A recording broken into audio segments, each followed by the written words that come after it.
পানাম নগর বা পানাম সিটি বাংলাদেশিদের কাছে হারানো নগরী হিসেবে পরিচিত।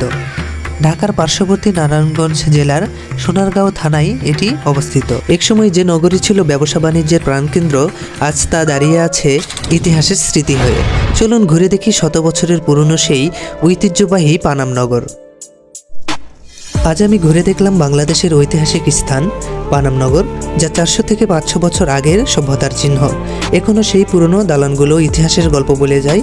এই ভিডিওতে আপনারা দেখতে পাবেন শত বছরের পুরনো ঐতিহাসিক দালান, পুরনো নগরের মনোমুগ্ধকর পরিবেশ এবং তাদের ইতিহাস জানতে পারবেন। 15 শতকে ঈসা খাঁ সোনারগাঁয়ে প্রথম রাজধানী স্থাপন করেন। সোনারগাঁয়ে প্রায় 20 বর্গ কিলোমিটার এলাকা জুড়ে গড়ে ওঠে এই নগরী। 2006 সালে ওয়ার্ল্ড মনুমেন্ট ফান্ডের তৈরি বিশ্বের ধ্বংসপ্রায় 100টি ঐতিহাসিক স্থাপনার তালিকায় পানাম নগর স্থান পায়। তৎকালীন ধনী শ্রেণীর এই নগরীর প্রতিটি দালানে রয়েছে অপূর্ব কারুকাজ ও আভিজাত্যের ছোঁয়া। নগরীর বুক চিরে চলে যাওয়া রাস্তার দুই পাশে রয়েছে প্রায় 52টি ভবন। মূল রাস্তার উত্তর দিকে রয়েছে 31টি এবং দক্ষিণ দিকে রয়েছে 21টি ভবন। এই ভবনগুলো কোনোটি একতলা, কোনোটি আবার 2 বা 3 তলা বিশিষ্ট। নগরীর অভ্যন্তরে আবাসিক ভবন ছাড়াও মসজিদ, গির্জা, মন্দির, মঠ, নাচঘর, চিত্রশালা, পান্থশালা, দরবার কক্ষ, পুরনো জাদুঘর, গোসলখানা ও গুপ্তপথ রয়েছে।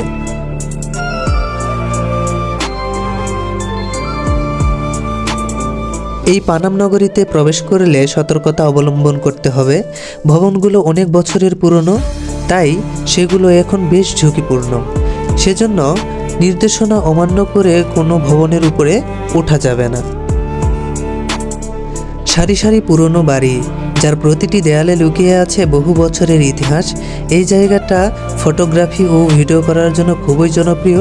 যারা ইতিহাস ও পুরনো স্থাপত্য ভালোবাসেন তাদের জন্য এই জায়গাটি সত্যি অসাধারণ। পানাম নগর শুধু একটি জায়গা নয়, এটি আমাদের ইতিহাস ও ঐতিহ্যের একটি গুরুত্বপূর্ণ অংশ। এখানে এসে সত্যি মনে হচ্ছে আমরা যেন কয়েকশো বছর পিছিয়ে চলে গিয়েছি। এমন নগরী দেখলেও ভালো লাগে। ইতিহাস সত্যি আমাদের অনুপ্রেরণা যোগায়।